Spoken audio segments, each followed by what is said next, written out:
Alors bonjour, Bonjour, est-ce que vous pourriez vous présenter déjà et puis le Mirage Festival également? je suis Léa Muron, je suis chargée de communication au Mirage Festival. Donc le Mirage Festival, c'est un festival d'art numérique qui se déroule à Lyon tous les ans. Cette année, du 11 au 15 mars, on est aux Subsistances dans le premier arrondissement. Et l'idée, c'est de présenter un panorama de la culture numérique contemporaine, que ce soit à travers un parcours d'exposition, des soirées de live et de performance, et un volet grand public et professionnel, qui est plutôt un volet réflexif avec des tables rondes, des moments d'échange et de rencontres. D'accord. Alors tu nous as dit que c'était la 8e édition cette année. C'est quoi un peu l'histoire du Mirage Festival? Comment ça a commencé? Alors le festival a débuté en 2013. Il est porté par une association qui s'appelle Dolus et Dolus.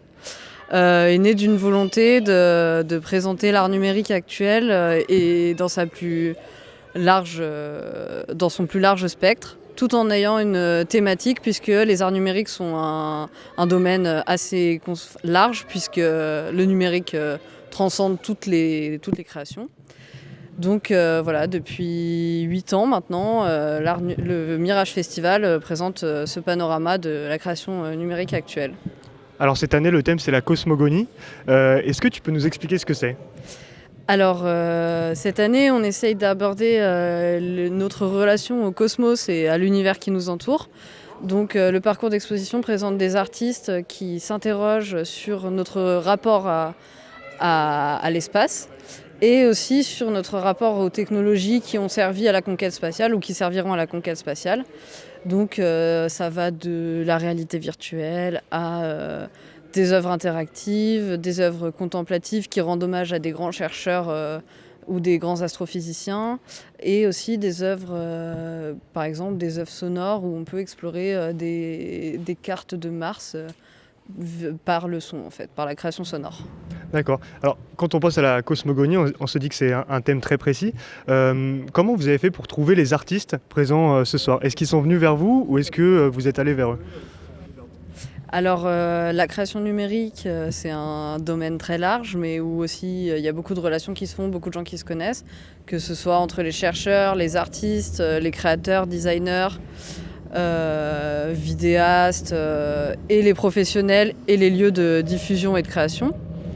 Et quand on commence à travailler sur un thème, on va nous-mêmes soit chercher des artistes et des œuvres qui sont en diffusion en ce moment, ou des artistes avec qui on a déjà travaillé ou qui souhaitent rentrer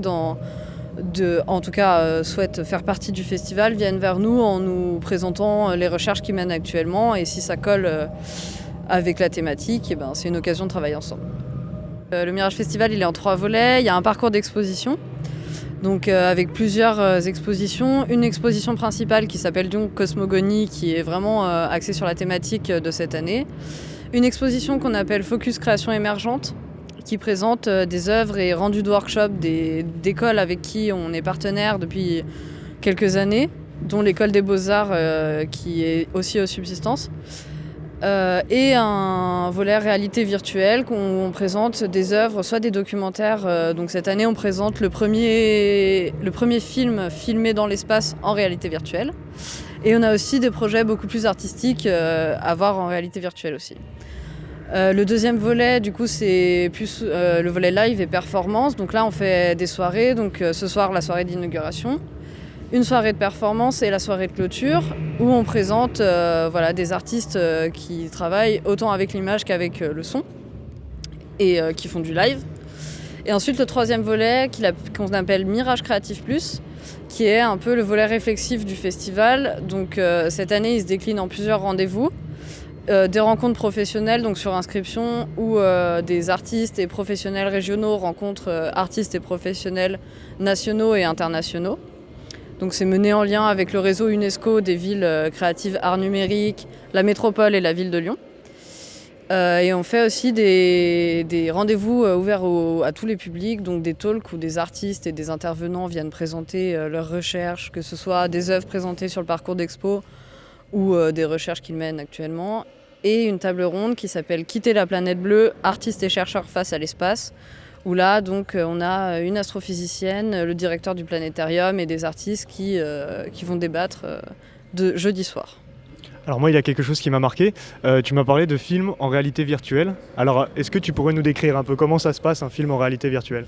Alors, donc on a à l'accueil du festival des casques de réalité virtuelle où chacun est est invité en tout cas à mettre le casque et à découvrir plusieurs œuvres. Donc c'est soit des œuvres très contemplatives où en fait la réalité virtuelle, donc c'est un monde en 360 degrés. Donc ça peut être un monde créé entièrement sorti de la tête d'un artiste et créé entièrement virtuellement. Soit quelque chose de filmé avec des caméras à 360 degrés. Donc par exemple c'est le cas du film Cosmo Rider avec Thomas Pesquet qu'on présente au festival, qui a été filmé dans la Station spatiale internationale. Donc soit du documentaire, soit du format artistique et expérimental. D'accord. Alors quand on entend art numérique en France, peut-être qu'on n'est pas assez au courant. Est-ce que tu dirais que l'art numérique s'est développé en France? Est-ce qu'il y a beaucoup d'événements par rapport à ça? Oui, l'art numérique est très développé en France. Il y a un réseau artistique qui est très vif et beaucoup d'écoles aussi, en tout cas beaucoup de formations qui tendent vers la création numérique, le design et même de la réalité virtuelle. Et après, c'est un gros réseau international aussi et c'est très important que le réseau national soit en lien direct avec le réseau international et qu'on ne se cantonne pas à montrer que des artistes français. Donc le Mirage Festival, c'est de quand à quand? Le Mirage Festival, c'est de ce soir, donc mercredi 11 mars, jusqu'à dimanche 15 mars, au Subsistance à Lyon. Et samedi soir, soirée de clôture à Grande Zero, qui est un lieu alternatif à Vaux-en-Velin. Et là, on fait la fête jusqu'à 5h du matin.